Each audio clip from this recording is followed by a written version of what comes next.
On our phones right now from Hogville is Dudley Dawson, covering the Razorbacks for a long, long time now. And one of our guests on Halftime. Dudley, hope you had a good New Year. How you doing today?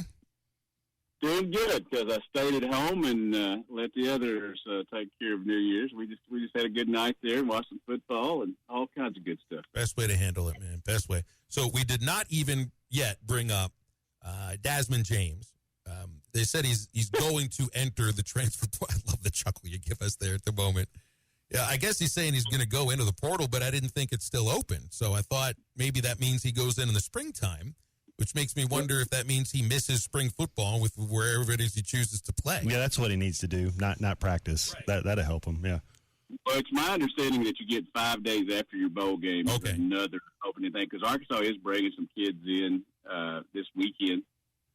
So they're, able to do that as well, that, these teams were involved. But, yeah, that is the all-timer right there so far in this transfer portal era, that you catch your first 3 passes, you become a household name in the state, and then you jump in the portal.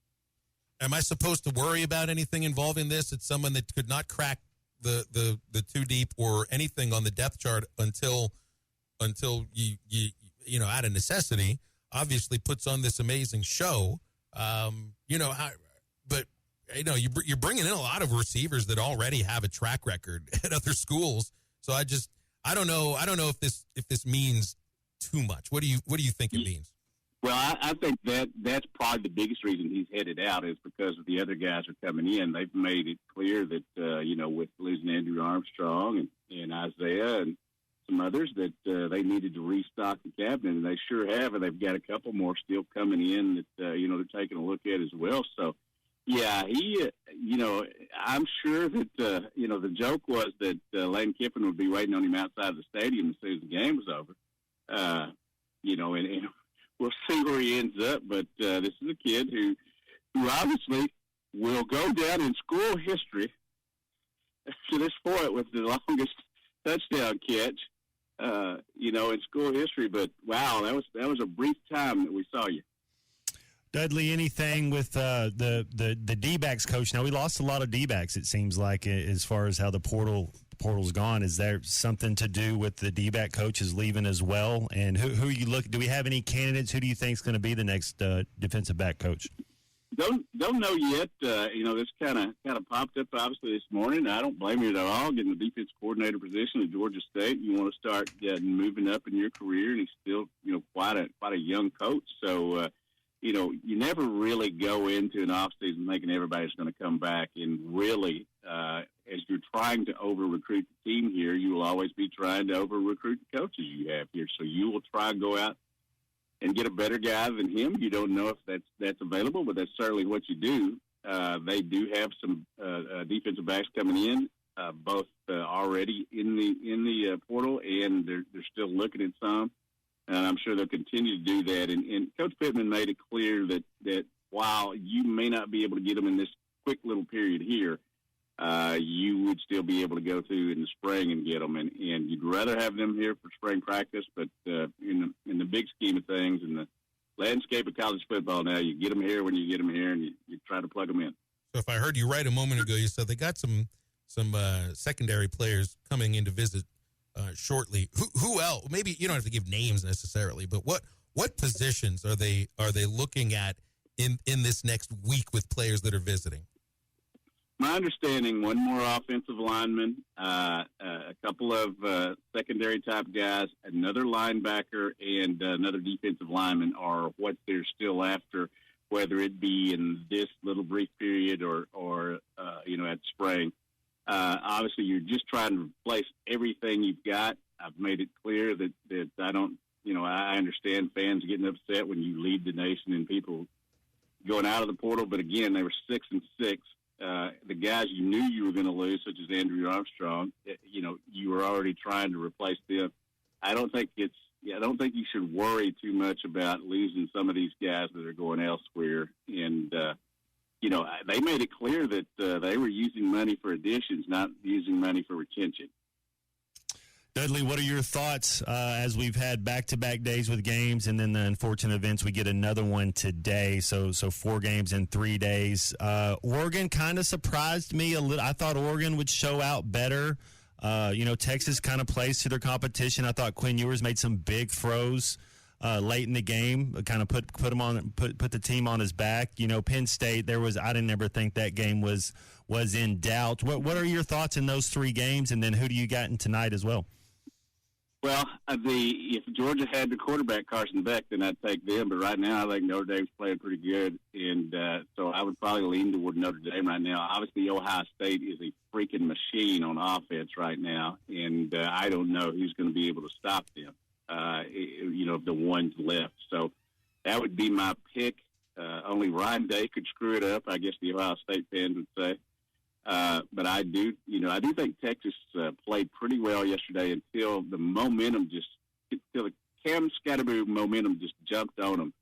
And I thought then they started playing not to lose. As you mentioned, Quinn Ewers had a great pass there, really at the end of the regulation. And then the dime he threw, and I believe it was the second overtime, showed why he's been the guy there instead of Manning. And Arch is going to get his chance when it comes time. But I really thought Quinn Ewers stepped forward yesterday, and their defense is so good. So those are the 2 of the teams I really like. But I do think that tonight, I guess you got another one at 7 o'clock too with Ole Miss playing. Yeah, Duke and Ole Miss. Yeah, I wonder about the mindset for Ole Miss. Right? I mean, South Carolina looked like they certainly cared getting out there. They didn't win.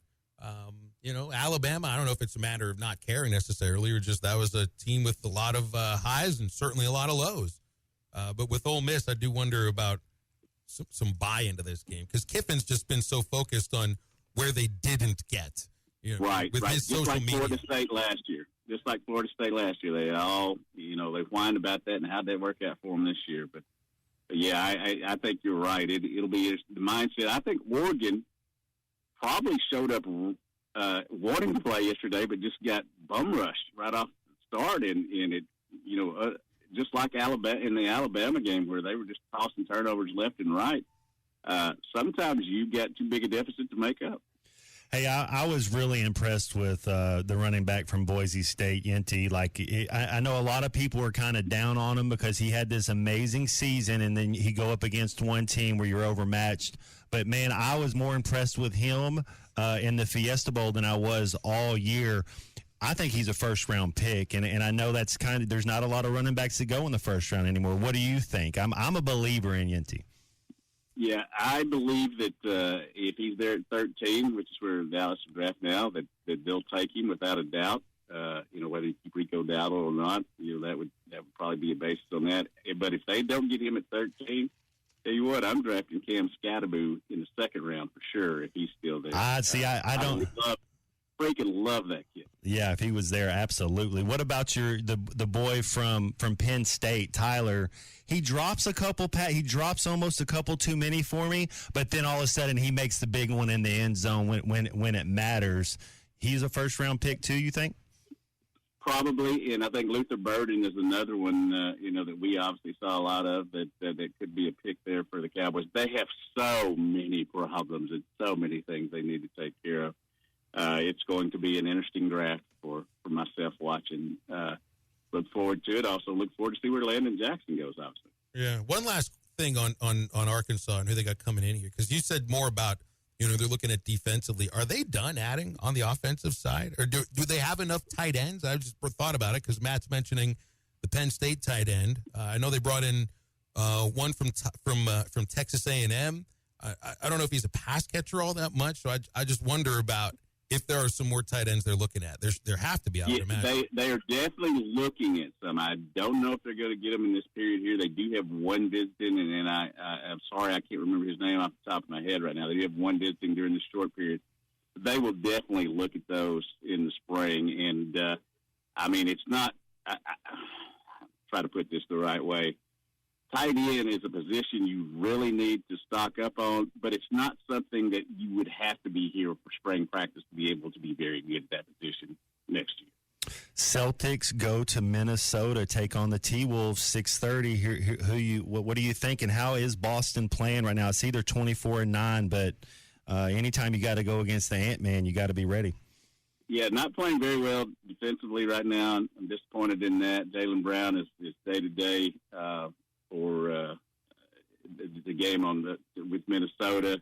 I'm actually going to be in Denver, ostensibly visiting my daughter next Tuesday when the Celtics play the Denver Nuggets. Ooh, looking forward to that.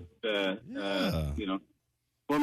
Former Razorback great and now Denver radio guy, Scott Hastings. Looking forward to hanging out with him a little bit. So yeah, I'm looking forward to if they don't win these next two, then I'm gonna have to talk to Joe and the boys about that when we get up there.